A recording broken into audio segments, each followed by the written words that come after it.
Vance with Vbd-Retail here, and today we are talking about flow-through suppressors. You can call them flow-through, you can call them reduced back pressure, you can call them whatever the heck you want, but these suppressors are specifically designed to reduce gas to the shooter. You don't really need to tune your gun, you just throw them on and go. They're great for lefties. You don't have to worry about hammering a bunch of rounds together, building gas up, and getting all that crud and whatever in your eyes.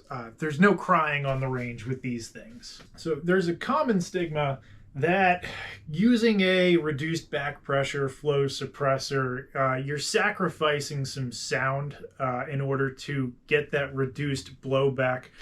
And honestly, I believe that for the longest time, up until recently. Some of these suppressors here completely break that whole thought process and everything. And today we are going to be going over the Surefire Rc3, which came out, I don't know, about a year ago or so. We have the brand new for Systems Rekki. I made a video about this one before, but it kind of fits that flow-through hybrid design.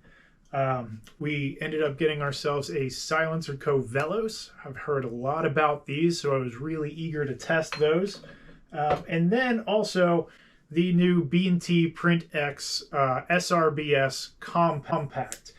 We picked all of those because if you look here, they're all relatively the same size. So it should be a pretty fair comparison as to what you're going to get. Now, before we start, I want to kind of get this out of the way. All of these, besides the one made by the flashlight company, performed very well. I mean, they sounded great. The gas was low. All of them had less back pressure than even a Surefire Mini, the Rotex Mini K. So when I'm talking about whether it had a little bit more gas or not, we're really splitting hairs at that point between gas, sound, and whatnot. These are all performed very, very close to each other. So there's just going to be some other features that really set them apart between, whether they're hub or not, the price, and that's for you to decide, materials that they're made of. But we're going to get into it and figure out what we think. So starting off, we had the SilencerCo Velos. So this thing is not hub compatible. So testing was a little bit different. With everything else, we tried to keep Surefire mounts on. We actually did keep Surefire muzzle device and mounts on it to keep it fair. With the Velos, we cannot do that. So we were running a Plan B mount on this thing. But in this configuration, it came up to 17.6 ounces. And we threw it on a 10.3 because we tested all of these on a 10.3, figured go hard or go home.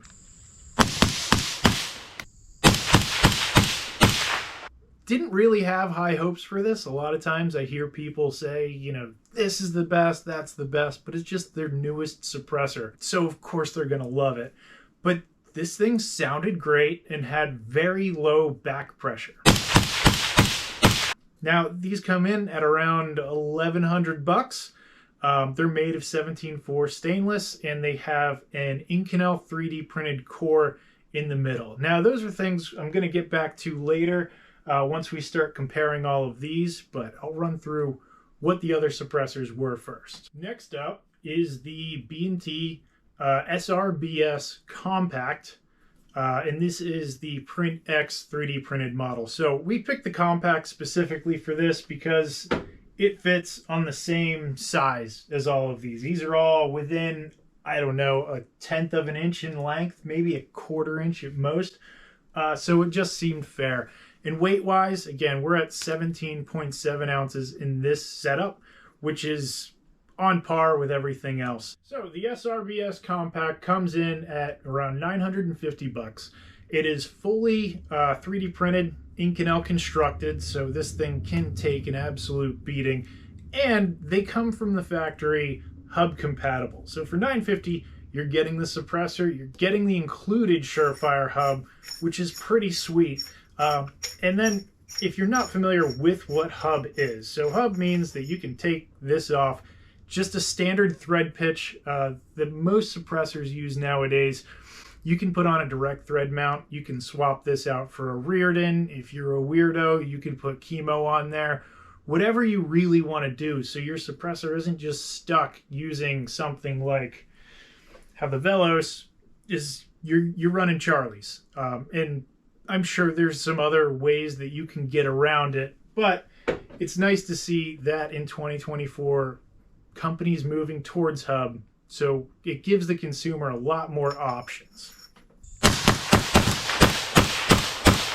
What I can say between the SRBS Compact and the Velos, sound-wise on a 10.3, I could pop off my Ear Pro and not ring my ears. Now, there was a little bit of discomfort there. I'm not going to say that that's hearing safe, but what I am going to say is that I didn't ring my ears. The Velos had more of a typical suppressor tone, whereas the SRBS had a deeper and lower tone to it. Up next, what we had is the 4 Systems Rekki. These are very new suppressors. This is actually a prototype model. I made a video on these a little bit earlier. You can check that out. But this came in at 18.4 ounces with the Surefire hub attached. Again, these come hub compatible, so you can mount whatever the heck you want to it. Normally, these run about $950. They do not come with a hub mount attached. I would like to see something on those in the future, but we'll see. And performance-wise, if I had to compare it to these two, we got a little bit more gas than the first two. And the tone, though, is a lot of a higher pitched, but it's a sharper noise compared to the Velos, which would be next down, and then we have the SRBS Compact, which has the deepest tone out of this. And finally, we've got the RC3. I'm sure you have heard a lot about these.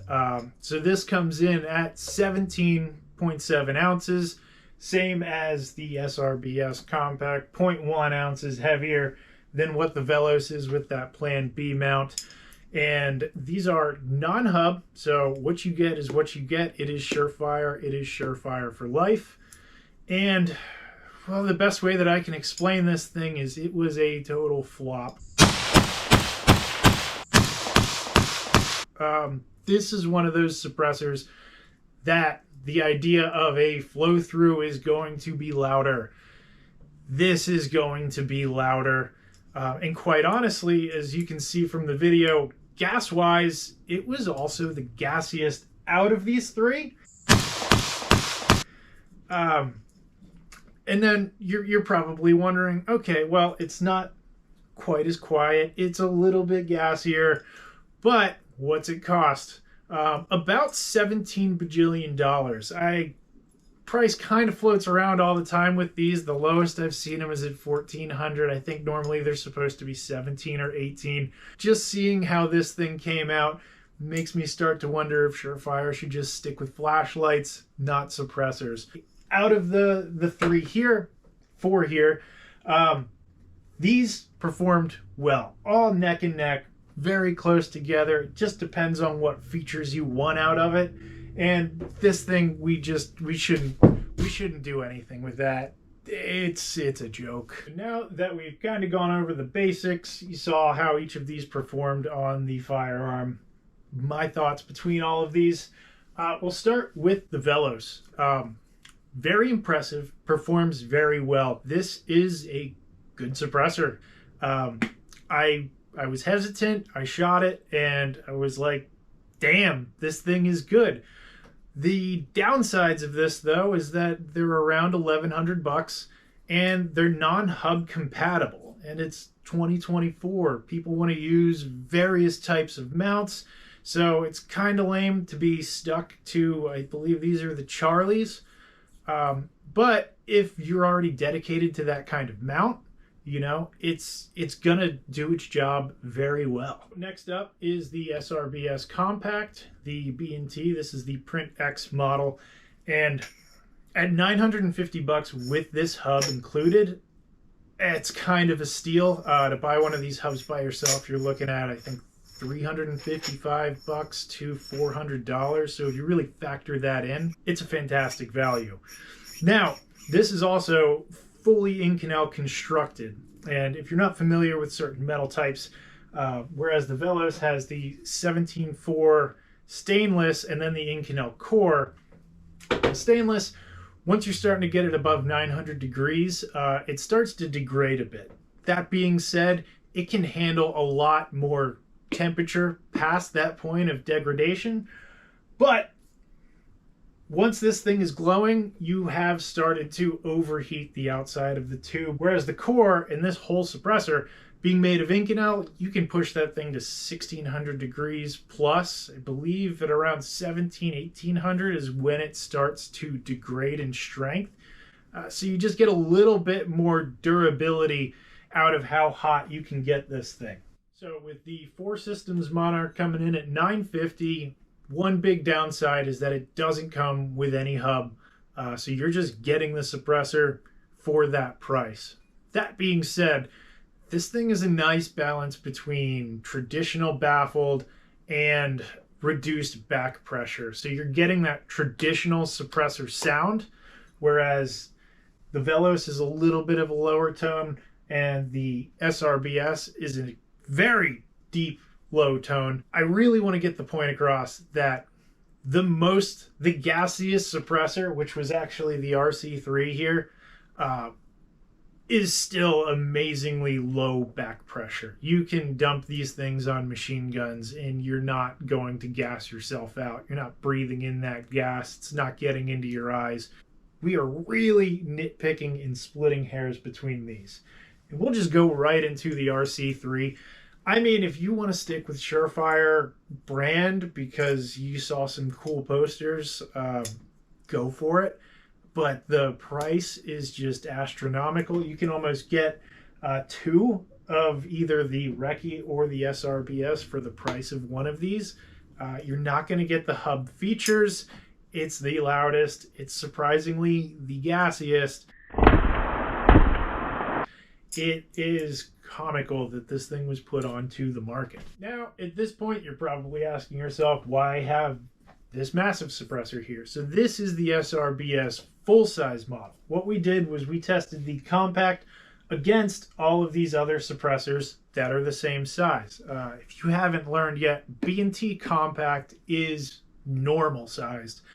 So think as their full size as an L. So this thing blows all of these out of the way. Insanely quiet, but what you're doing is you're adding 1.5 inches of length, you're adding some weight onto it. Compared to the Compact, we're looking at about 1.5 inches difference there. So if you're looking for a flow reduced pressure suppressor and sound suppression to the max is what you want, you don't care about size, you don't care about weight, that is an option. Whereas with these others, the Velos, that's what you get. You're going to have the Velos. You're not going to have one longer. I think the 7.62 model is a little bit longer, but now you're running 5.56 in a 7.62 can, and that doesn't really work nearly as well. I think the best bang for your buck is going to be the SRBS Compact, just because it's hub compatible. It is completely Inconel constructed. And like I said, these all just performed neck and neck, not you. With the SilencerCo Velos, it's a great suppressor. My biggest complaint with it is the fact that it's non-hub and it's going to run you $1,100, $1,200. So it is the most expensive, especially when it's made of 17.4 and Inconel. Finally, the 4 Systems Rekki, if you really want to support small businesses. I know these guys are a very small company out of Indiana. It's really cool to see them just come out of nowhere and really put out some good stuff. If you've checked their data on Pew Science, it is amazing, which is what comes down to me talking about tone earlier. Whereas perceived tone sounds more pleasant as it's a deeper tone, a lot of these higher pitched suppressors are actually quieter, and this thing really knocks down decibels for what it is. I really can't think you can go wrong with any of these. It's just really neat to see some of these companies breaking the mold. You know, flow-throughs are allowed. That's just not true. The market's moving towards reduced back pressure suppressors, really cutting down on decibels and really being pleasant to shoot.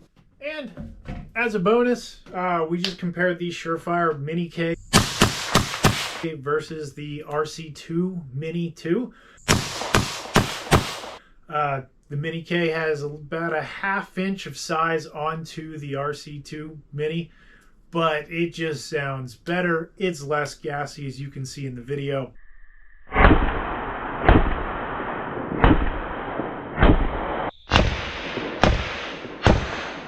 What that Mini K has, just kind of like the SRBS Compact, just a deeper tone, which sounds a little bit more pleasant to the ear. While the Mini K comes in at $775, includes the Surefire mount, is hub compatible. Those Mini 2s, I haven't checked in a minute, but I think they're still well above $1,000, probably in the 1,100 range. You know, they're good suppressors, but they were good years ago, and technology is beginning to progress. And I'd like to see Surefire maybe come out with something that, you know, pushes what we got on the market today, because those minis are just starting to fade out. So, thank you guys for watching. Keep an eye out for more reviews. We'll keep getting stuff in, testing them, as long as there's still some interest. And I'll see you next time.